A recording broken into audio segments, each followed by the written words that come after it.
Selamat pagi Bapak Ibu semuanya. Sugeng enjing. Nah, yang pada kesempatan hari ini sudah hadir bersama dengan kita Bapak Ibu ya. Dan mohon maaf ini sepertinya untuk selanjutnya Bapak harus langsung menyampaikan sambutan. Ini Bapak ya.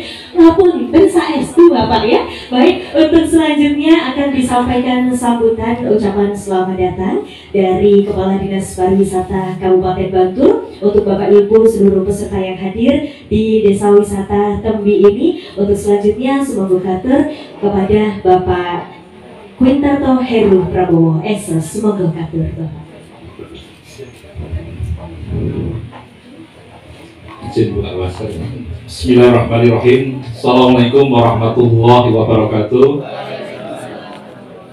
Alhamdulillahirrahmanirrahim. Salatu wassalamu ala asrofil anbiya'i wal mursalin nabiyina Muhammadin wa ala alihi wa sahbihi ajma'in. Amma ba'd.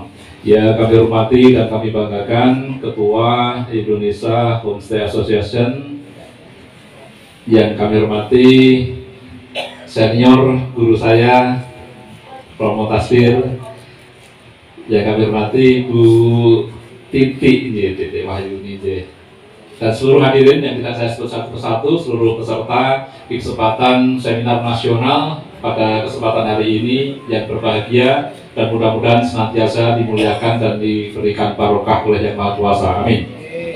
Rasa syukur yang pertama tentu kita panjatkan kehadirat Allah Subhanahu wa taala, Tuhan Yang Maha Kuasa. Pagi hari ini kita diberikan kesempatan untuk berada di tempat ini dalam suasana yang sehat. Ini menandakan Yang Maha Kuasa masih memberikan umur yang panjang kepada kita.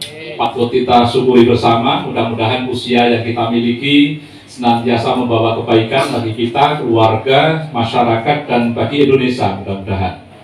Selanjutnya tentu pada kesempatan ini juga kami mohon maaf karena hadir terlambat, karena tadi dikabari pagi istri staf saya yang meninggal, sehingga saya harus takziah dulu ke dekat Pulau Cerme sana di daerah Imogiri, dan penggunaannya jam 11, sehingga saya menyegerakan yang ke sana baru bisa ke sini walaupun tadi sudah teragenda. Namun demikian sebenarnya ini hanya jaminan Mas Daud sebenarnya, karena saya secara resmi diundang besok. Yang hari ini hanya dijamin saja sama Mas Daud. Tapi kebetulan besok karena kita ada pameran di CCC, kami terpaksa besok Pak Kabid yang berkenan untuk mendampingi teman-teman semuanya. Karena kebetulan Bantul sedang menyelesaikan satu branding Romo Tasbir, Pak Tasbir, jadi kita branding dengan nama Bantul Bumi Mataram. Termasuk besok saya pameran di CCC, saya harus dialog interaktif di sana untuk promosi tentang Bantul Bumi Mataram. Apa itu Bantul Bumi Mataram? Insya Allah lain waktu nanti bisa kita sampaikan. Insya Allah. Nah, pada konsepnya Jogja harus kembali kepada ruhnya. Ngarso Dalem Sri Sultan Hamengkubuwono ke-10 mengingatkan kepada kita bahwa karakteristik para wisata di DIY ini mestinya ini adalah basisnya budaya. Selama ini yang terkenal masih basisnya adalah alam. Jadi alam misalnya pantai ya paling Renteng Parangtritis dibuka di Google paling tinggi pasti pantai. Sekalipun pantai di Gunung itu lebih indah, tetapi populer dan paling keren pasti Parangtritis. Lalu hutan pinus Mangunan mungkin kalau di Bantul juga Mangunan terkenalnya hutan pinus Mangunan. Padahal hutan pinus itu di Ndlingo ada di sisi selatan itu di Mangunan, di tengah ada di Munduk, dan di paling utara itu adalah di Terong. Jadi kalau nanti yang di Mengger itu adalah yang di Terong. Kalau yang di Becinci yang pernah Obama hadir ke sana itu adalah yang di Munduk. Jadi tapi terkenalnya ya pinus Mangunan. Dan karena teksturnya itu adalah di pegunungan, orang taunya bahwa itu adalah wilayahnya Gunung Kidul, padahal itu Bantul. Nah, lebih dari ini, tempat ini kenapa Bantul Bumi Mataram ingin kita branding? Salah satunya tempat ini jadi salah satu tempat bersejarah. Karena menurut sejarahnya, desa wisata ini lahir di Bantul, setahu saya. Jadi gagasan desa wisata itu sebenarnya muncul sejak 1993. 93 salah satunya desa wisata Tembi dan Kasongan itu yang merintis desa wisata. Dan mulai 98 itu sebelum tahun 2000 sudah berani mendeklarasikan sebagai desa wisata Tembi dan desa wisata Kasongan. Ini luar biasa saya kira. Jadi awal orang belum berpikir tentang desa wisata, Tembi ini kok menjadi salah satu daya tarik. Pak Daud nanti mungkin bisa cerita. Karena di sini adalah markasnya Kiai Tembini dan Nyai Tembini.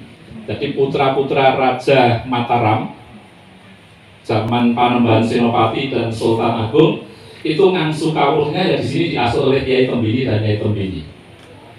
Jadi waktu Mataram pertama itu lahirnya itu di Banguntapan. Kalau ada Mataram pertama itu di Kota Gede, tetapi Kota Gedenya adalah Kota Gede Jagalan Banguntapan Bantul. Jadi Kota Gede itu yang sisi selatan wilayahnya Bantul, yang sisi utara wilayahnya Kota Yogyakarta. Keraton pertama Mataram itu ada di Kota Gede, Kota Gede Jagalan Bantul. Sehingga itu kami membranding Bantul Bumi Mataram.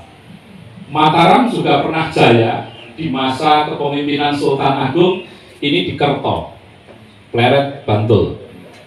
Zaman Sultan Agung yang pernah ekspansi sampai ke Batavia, dan saking cerdasnya Sultan Agung ini ketika melawan kompeni di Batavia, karena pasukannya kompeni naik kapal lalu menembakkan meriam dari laut, pasukan Sultan Agung nggak bisa ngejar, sehingga Sultan Agung ini berinisiatif membendung sebuah kali yang dinamakan Segoroyoso secara khususnya. Saking cerdasnya, karena pantai selatan itu ombaknya tinggi sekali, untuk aturan angkatan perang nggak mungkin. Sehingga Sultan Agung dulu membendung kali, dan di kawasan itu disebut Segoroyoso. Segoro itu laut, Yoso itu upaya. Jadi upaya membuat laut itu secara luar biasa besar. Sejarah bangsa ini, kalau kenapa kita kembali kepada branding Bumi Bantul Bumi Mataram, karena kita lihat generasi di bawah kami. Kalau saya ngomong tua, Mbak, anak-anak sangat senior. Jadi anak-anak muda di bawah 30 tahun rata-rata lebih kenal dengan tokoh-tokoh drama Korea. Mungkin ibu-ibu juga penggemarnya. Dibandingkan dengan tokoh-tokoh pahlawan nasional. Saya masih ingat ketika saya SD itu nama menteri itu apal. Tetapi anak-anak sekarang itu lupa. Bahkan pembukaan undang-undang dasar itu dulu nggak perlu baca teks, apal dulu. Tapi sekarang Pancasila ya nggak apal banyak. Nah, kita kembalikan kenapa itu Mataram kita angkat, karena salah satunya Mataram ini tadi kebesaran Sultan Agung dari Panembahan Senopati, lalu Hamengkubuwono yang sebelumnya bernama Pangeran Mangkubumi, menyebabkan perang Belanda dalam hal ini VOC kalah, sehingga muncul pergantian Giyanti menyebabkan Mataram dipecah dari dua. Lalu masa kepemimpinan Pangeran Diponegoro yang demikian Belanda kalah juga, akhirnya harus tipu muslihat.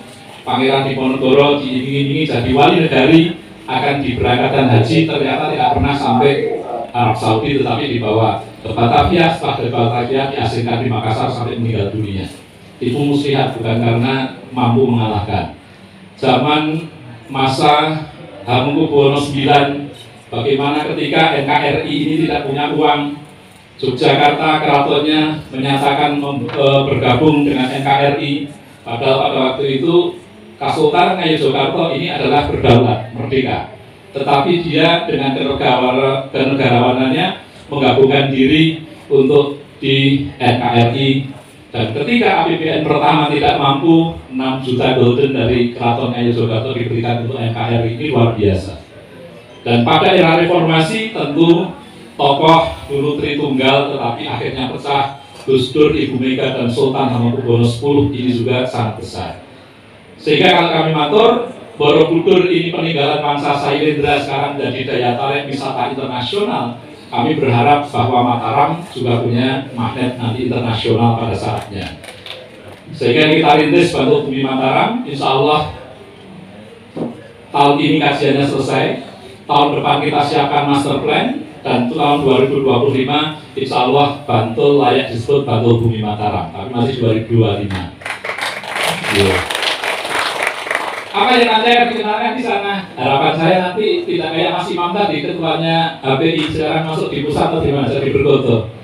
Saya berharap nanti kalau ini jadi di Bantul, satpam pasar, resepsionis hotel, resepsional kantor, pengamanan itu dengan pakaian tradisional seperti itu. Jadi kayak di Inggris itu kan pakaiannya juga khas sekali. Kenapa itu tidak dimunculkan, diawali dari Bantul ini?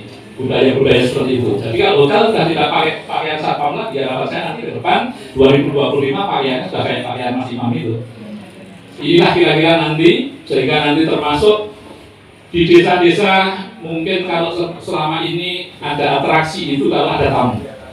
Harapan ke depan bahwa kesenian masyarakat baik itu kerawitan kayak di tempat Pak Daud itu gamelannya punya tamu. Harapan saya nanti setiap hari ada gamelan pemain gamelan, misalnya sore jam 7 sampai jam 8 atau setengah 9 malam, tetapi rutin kayak latihan gitu saja, sehingga orang datang ke Jogja mau dengarkan kerawitan, oh di Tembi ada, oh di desa ini ada. Di Bantul lebih dari ratusan merti dusun, merti desa yang itu dengan perangkat prajurit bergotol lengkap, tetapi itu hanya ditonton oleh tetangganya. Saya ingin itu nanti jadi kalender event yang ditonton oleh para wisatawan luar dan sebagainya. Nah inilah yang akan kita lakukan, termasuk kita kemarin sudah kita gagas dengan hotel yang ada di Bantul, Pak Tasbir. TV-TV yang ada di hotel itu wajib menayangkan informasi destinasi wisata Bantul. Jadi jam-jam tertentu nanti akan muncul desa-desa wisata di Bantul, destinasi wisata Bantul. Kalau selama ini adalah, kemarin saya sudah atur ke Mbak Kita Reskin, kalau itu dianggap harus berbayar, ya digratiskan, dianggap CSR-nya hotel untuk masyarakat itu, insya Allah itu seperti itu. Ini yang kita bangun ke depan, tetapi baru kita siapkan, mudah-mudahan nanti 2025 itu selesai. Terakhir, kenapa ini sangat berkait dengan acara ini? Karena Bantul hanya punya 2 hotel berbintang 4, yang satu setingkat hotel ada di setengah ini, setara bintang 3 ya, di rumah Tembi sini, ke rumah yang Tembi ini. Karenanya Bantul akan kita kembangkan, masyarakat kalau hotel nggak punya, kita akan mengembangkan homestay sebagai satu bentuk tempat tinggal wisatawan. Karena terus terang kita punya banyak destinasi, di Bantul lebih dari 370 destinasi wisata. Tetapi tamu yang datang ke Bantul 85% atau 90% minatnya di kota dan di Sleman. Sehingga ekonomi perputaran tertinggi ada di kota dan di Sleman. Ini yang kenapa acara hari ini menjadi penting untuk Bantul. Saat ini Bantul baru punya 1055 kamar. Punya 300 homestay kurang lebih. 306 homestay di Bantul. Kamarnya baru sekitar 1050, sehingga masih sedikit, dan yang standarisasi sudah standar internasional baru sekitar 280 kamar. Sehingga memang belum banyak yang standar ASEAN itu, termasuk Pak Daud yang sudah standar ASEAN. Tapi kami juga diskusi kadang-kadang kalau di pariwisata homestay katanya maksimal 4 kamar Pak Daud. Pak Daud ini katanya punya lebih dari 4 kamar kayaknya. Tapi masih nyaman untuk tempat tinggal untuk wisatawan. Nah, mudah-mudahan kira-kira itu yang kami sampaikan. Akhirnya kami menyampaikan selamat datang di Kabupaten Bantul, selamat melaksanakan seminar nasional, dan nanti pada saatnya akan dilakukan pelantikan homestay, pengurus homestay DIY ini. DPP mana? Itu DPP di sini. Matur nuwun, sudah dipilih Bantul untuk di tempat ini. Dan mudah-mudahan ini menjadi semangat bagi Bantul, karena Bantul itu adalah salah satu pencetus desa wisata, dan tentu desa wisata itu adalah sangat erat keberadaan dengan homestay. Mudah-mudahan acara ini akan jadi semangat bagi Bantul untuk mengembangkan homestay dan desa wisatanya agar layak dikunjungi, layak disinggahi, dan memberikan kenyamanan dan kesan yang luar biasa bagi wisatawan yang datang di Kabupaten Bantul. Dan untuk semua teman-teman yang sudah ada di Indonesia, kita doakan. Nggak usah takut dengan hotel, homestay, mudah-mudahan mulai 2 tahun ke depan menjadi sesuatu justru yang mengalahkan hotel. Karena orang mungkin sudah jenuh di hotel, mungkin pilihan nantinya adalah ke homestay. Sehingga nanti seluruh teman-teman pengelola homestay, mudah-mudahan rezekinya semakin banyak, semakin makmur, sejahtera, dan mudah-mudahan senantiasa dalam kebersamaan mengembangkan dunia pariwisata. Demikian yang dapat kami sampaikan. Ada salahnya kami sowan matur ke hadapan Bapak Ibu semua. Kami mohon maaf yang setulus-tulusnya. Kami akhiri billahi taufiq wal hidayah. Assalamualaikum warahmatullahi wabarakatuh.